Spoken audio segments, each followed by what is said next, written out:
My parents refused to fund my education, but paid for a fancy college for my brother. But when he failed in disgrace and I succeeded, they demanded I help solve their financial problems. So I refused. And then they sued.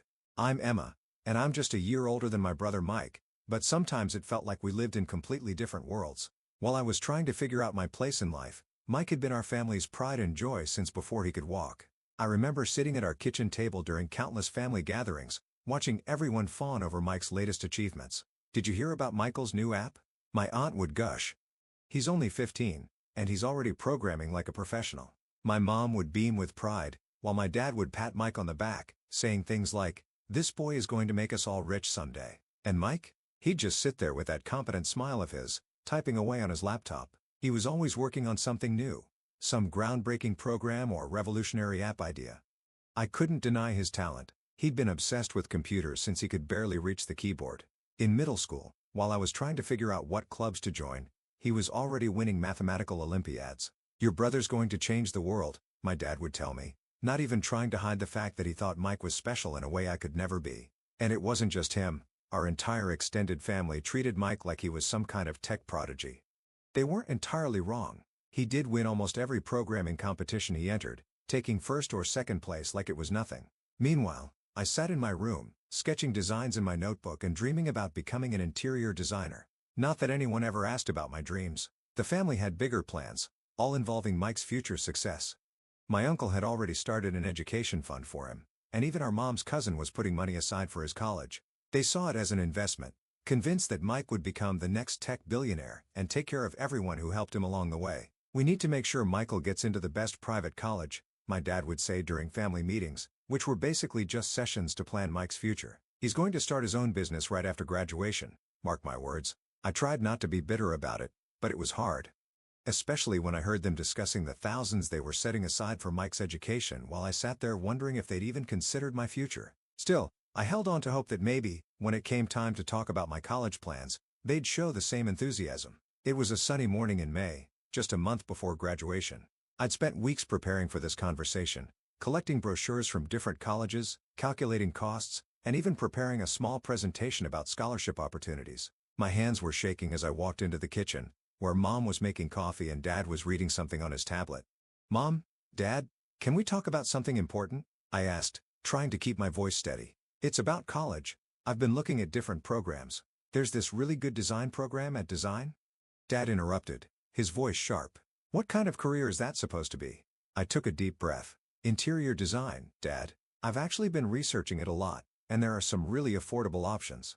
Look, this college has great partial scholarships, and if I get one, you'd only need to pay." The sound of my parents' laughter cut through the air like a knife. Not the warm, loving kind of laughter I'd heard so many times when Mike showed them his latest programming achievement. This was different, cold, dismissive, almost cruel. "Oh, sweetie," Mom said, shaking her head, "we need to be realistic here. We've already allocated all our education funds for Michael's college." "But," my voice cracked, "I'm not asking for much. With the scholarship?" "Emma," Dad interrupted again, his tone now serious, "let's be honest here.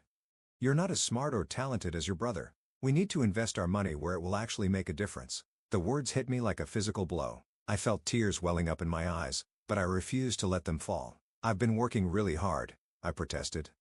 "My grades are good, and I've been practicing design." "Design?" Dad scoffed.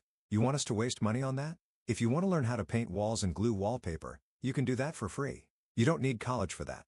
The tears I've been holding back started rolling down my cheeks. I left the kitchen without another word, but I could still hear them talking about how I needed to get my head out of the clouds and accept reality. Their voices followed me up the stairs, each word another crack in my heart. But as I sat in my room, staring at my tear-stained college brochures, something inside me hardened. If my parents wouldn't help me, maybe someone else would. I thought about my grandparents, Dad's parents, who had always shown genuine interest in my sketches whenever we visited them. That afternoon, I took the bus to their house. Grandma opened the door, took one look at my face, and pulled me into a hug. "What's wrong, sweetheart?" she asked, leading me to their cozy living room. Through tears and hiccups, I told her everything, about my dreams, the college programs, and my parents' reaction. She looked through my brochures, asked questions about the programs, and even flipped through the small portfolio I'd brought along.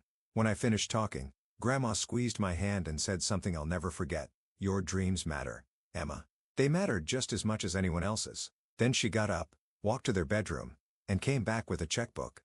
"I'm going to help you go to college," she said firmly. "Your grandfather and I have some savings, and we can't think of a better way to use them than investing in your future." That fall, I packed my bags and moved to a small apartment in the neighboring city. The public college I'd enrolled in wasn't prestigious like the ones my parents had picked out for Mike, but it had a solid design program and teachers who actually cared about their students. The following year, I heard from Grandma that Mike had started at some fancy private college across the country. "Your parents threw this big going-away party for him," she told me during one of our weekly phone calls. Half the neighborhood was there. I hadn't spoken to my parents since the day I left. Every Sunday, though, Grandma would call and update me on the family news. It was always the same story: Mike this, Mike that. How he was getting top marks in all his classes. How he was already developing new apps and programs. How all the relatives couldn't stop talking about his amazing progress. While my parents were bragging about Mike's coding achievements, I was quietly building my own path. I volunteered my design services for local shelters, creating spaces that could make people feel at home even in difficult circumstances. Each project taught me something new, and slowly but surely, my portfolio grew. The nursing home project was particularly special to me. The facility had been depressing, all gray walls and fluorescent lighting.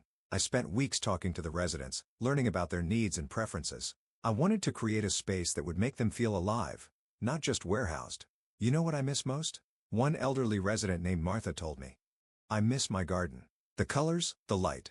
That conversation inspired me to design a space filled with natural light, indoor plants, and comfortable seating areas that encouraged socialization. I included memory walls where residents could display photos from their younger days, and created cozy reading nooks with adjustable lighting for aging eyes. When the project won first place in the Young Designers competition, I didn't have a single family member in the audience, except for my grandparents, who drove 2 hours to be there. "We always knew you had it in you," Grandpa whispered as he hugged me after the ceremony. Throughout my college years, I threw myself into every opportunity one could find. I designed spaces for domestic violence shelters that provided both security and dignity. I created child-friendly areas and homeless shelters that gave kids a sense of normalcy and chaos. By the time graduation rolled around, I had more than just a degree. I had a body of work that spoke for itself. Design firms took notice. Before I'd even thrown my cap in the air, I had multiple job offers on the table. I accepted a position with one of the largest design firms in the region, and suddenly I was making the kind of money my parents probably never thought I would. After a year of working at the design firm, I decided it was time to give back to the two people who had believed in me when no one else did. I drove to my grandparents' house one weekend, and as I walked through their familiar rooms, I saw them with new eyes. The wallpaper was peeling in corners, the kitchen cabinets were worn out, and the bathroom hadn't been updated since the 1970s. "Grandma," I said during dinner, "how would you feel about letting me renovate your house? You won't pay a cent. This is my gift to you. For everything you've done for me." It took some convincing, but they finally agreed.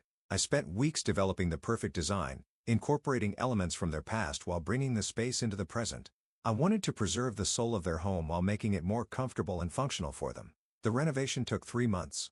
I hired the best contractors I knew and supervised every detail. We replaced the ancient heating system, installed new windows, and completely redesigned the kitchen. I chose warm colors that reminded me of the cookies Grandma used to bake, and installed soft lighting that wouldn't strain their aging eyes. When it was finished, Grandma couldn't stop crying.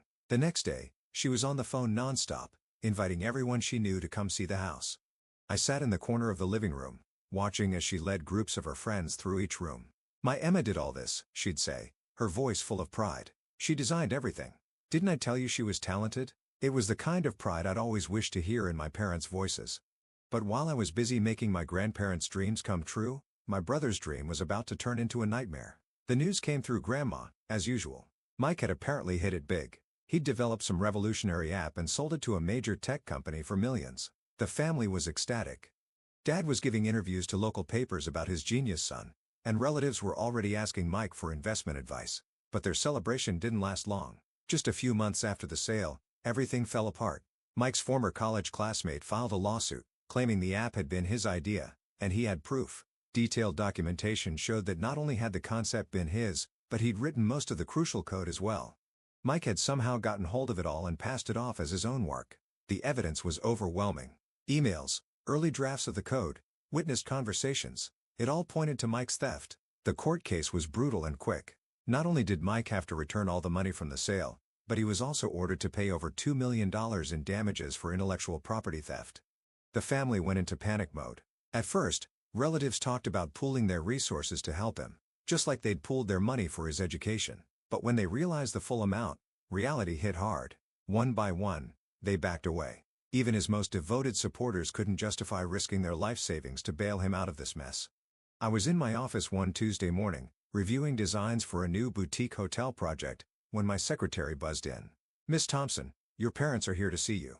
I nearly dropped my coffee. After years of silence, they'd actually tracked me down at my design studio. I'd opened it 6 months earlier, after building up enough clients and confidence to strike out on my own.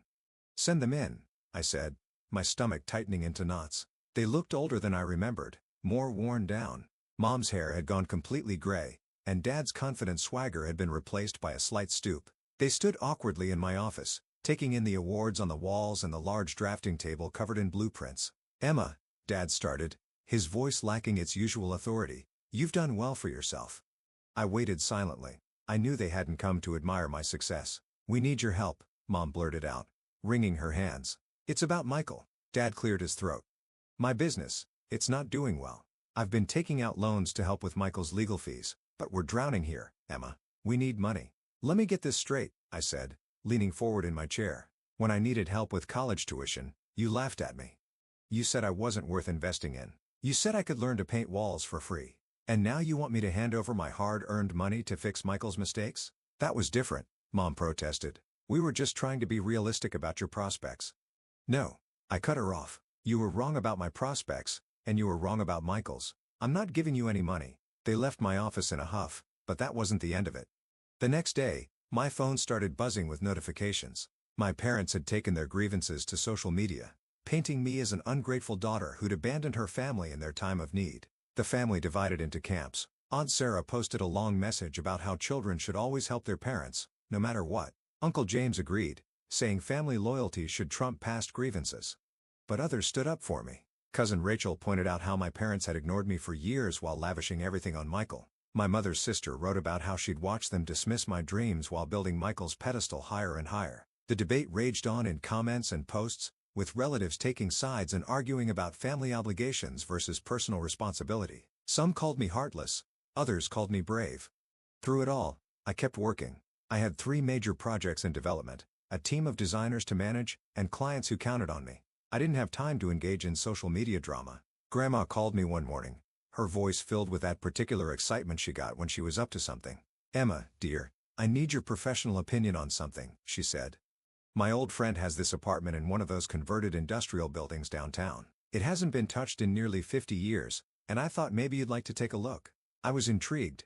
I'd never worked on a conversion project before, and the idea of transforming an old industrial space excited me. The next day, Grandma took me to see the apartment. The building was gorgeous, all exposed brick and tall windows. Inside the apartment though, time had stood still. The wallpaper was straight out of the 1970s, the kitchen still had its original appliances, and the bathroom, well, let's just say avocado green wasn't my first choice for tiles. But I could see the potential. The ceiling heights were amazing. And those windows. The light streamed in through massive industrial panes, creating patterns on the worn wooden floors. My mind was already racing with possibilities. "This is incredible," I told Grandma, sketching quick ideas in my notebook. "The bones of this place are fantastic. I want to do this project for free. Consider it a thank you to your friend for letting me work on such an amazing space." I threw myself into the project with everything I had. I preserved the industrial character while creating a modern living space. We kept the exposed brick walls but added warmth with wooden elements. The original factory windows were carefully restored, and I designed custom furniture that would complement the industrial aesthetic while providing comfort. The kitchen became a showpiece, with concrete countertops and sleek cabinets that respected the building's history. I transformed the ancient bathroom into a spa-like retreat, replacing that avocado green with clean lines and natural stone. When the renovation was complete, Grandma and Grandpa insisted on seeing it first. They walked through each room slowly, taking everything in. Then Grandma turned to me with tears in her eyes. "Emma, sweetheart, we have a confession to make," she said, reaching for Grandpa's hand. "This apartment, it's not my friend's, it's ours. Or rather, it was ours. Our first home together. And now it's yours." I stood there, frozen. "What? We bought it when we first got married," Grandpa explained, his voice thick with emotion. "Back then, this whole area was industrial. Factories everywhere, workers coming and going. We were young and it was all we could afford. But we were happy here. When the factories closed down, everyone thought this area was finished, Grandma continued. But look at it now. It's one of the most desirable neighborhoods in the city. We kept this place all these years, waiting for the right moment. And now it's yours, sweetheart. You've made it beautiful again. I burst into tears and threw my arms around them both. That evening, after they left, I sat in my new living room, still in disbelief. I took a photo of the transformed space and shared it on social media, along with the story of my grandparents' incredible gift. The peace I'd found in my new home didn't last long. Dad showed up at my door one evening, uninvited and agitated. "Do you have any idea how much this place is worth?" he demanded, pushing past me into the living room. "We could sell it and solve all our problems. Michael needs help with his debts, and I've got creditors breathing down my neck." I stood my ground. "This is my home. Dad, Grandma, and Grandpa gave it to me. It's not for sale." "Don't be selfish," he shouted. "This is prime real estate. Your brother is drowning in debt, and you're sitting here in a gold mine." Before I could respond, my phone rang. It was Grandma. Somehow, she'd known grandmothers always know. "Put your father on the phone," she said firmly. I handed him the phone and watched his face change as she spoke. "Listen to me very carefully." I could hear her stern voice through the speaker. "That apartment is Emma's. I gave it to her, and that's final. If you keep harassing her about this, you'll have me to deal with." Dad left that day, chastened by his mother's words. For a while, everything was quiet. Then, life dealt me the cruelest blow. Grandma passed away suddenly in her sleep. Before I could even begin to process that loss, Grandpa followed her just 2 weeks later. Everyone said he died of a broken heart. The will reading was held a week later. Everything was clear. The apartment was officially mine, while Dad inherited their old house. The difference in value was significant. The gentrification of my neighborhood had made my apartment worth several times more than their house. I thought that would be the end of it. I was wrong. Less than 2 months after we buried my grandparents, I was served with legal papers. Dad was suing me, claiming I had manipulated Grandma into giving me the apartment. The lawsuit alleged that I had exercised undue influence over an elderly woman and fraudulently obtained property through deception. But throughout the renovation process, we'd had countless conversations over Messenger, her asking questions about the progress, sharing old stories about the apartment, discussing her plans to give it to me. Every message showed her clear intention, her excitement about giving me this gift, her sound mind and judgment. I had screenshots of her writing things like, "We've been planning this for years, sweetheart. Ever since you told us you wanted to study design, we knew this apartment would be perfect for you someday. And your grandfather and I are so happy to see what you're doing with our first home. We always hoped it would stay in the family, and now it will, with the person who truly appreciates it." The day before the court was set to announce its decision, my phone rang. It was nearly midnight, and I was working late on a new project when I saw my father's number on the screen. "Emma," he said, his voice different from the angry tone he'd been using in court. He sounded defeated. "Let's make a deal." I waited, listening to his breathing on the other end of the line. "We can sell the apartment," he continued. "Split the money $50.50. You'll still get a good amount, and we can end this whole mess. What do you say?" I looked around my home, at the exposed brick walls that had witnessed my grandparents' young love, at the windows where they'd watched sunsets together, at all the little details I'd carefully designed to honor both the building's history and their memory. "No," I said firmly, "this isn't about money, Dad. It never was." "Don't be stupid." His conciliatory tone vanished. "You're just being stubborn now. Think about it. You could buy any apartment you want with your half." "I already have the apartment I want," I replied. "The one Grandma and Grandpa chose for me. And I'm keeping it." He hung up without another word. The next day, the judge ruled in my favor. My documentation was ironclad. Not just the messages from Grandma, but also the official deed transfer, the will, and witnesses who testified about my grandparents' long-standing plan to give me the apartment. That was the last time I saw my family in person. I hear things, of course. Our city isn't that big. Friends tell me that Michael still can't find work in the tech industry. His reputation is too damaged, and no one will trust him with their projects. The debt still hangs over him like a cloud. My parents had to sell Grandma and Grandpa's house first, the one they'd inherited. Then their own house followed. Now they live in a small apartment in the suburbs, all 3 of them together. Sometimes I drive past their new neighborhood and think about how different things could have been if they'd believed in both their children equally. They're still talking about me, spreading their version of events to anyone who'll listen. Ungrateful, they call me. Greedy. They tell people I abandoned them in their time of need, that I chose an apartment over my family. But I know the truth. I didn't choose an apartment over family. I chose to honor the memory of the family members who actually believed in me. Every morning, When I wake up and see the sunlight streaming through those huge industrial windows, I think of Grandma and Grandpa. I think about how they saw something in me when no one else did, how they invested in my dreams instead of dismissing them. My design business is thriving now. I've expanded my studio, hired more designers, and we're working on projects all over the city. Last month, we won a major contract to redesign a historic hotel downtown. They specifically wanted someone who understood how to blend historical architecture with modern comfort.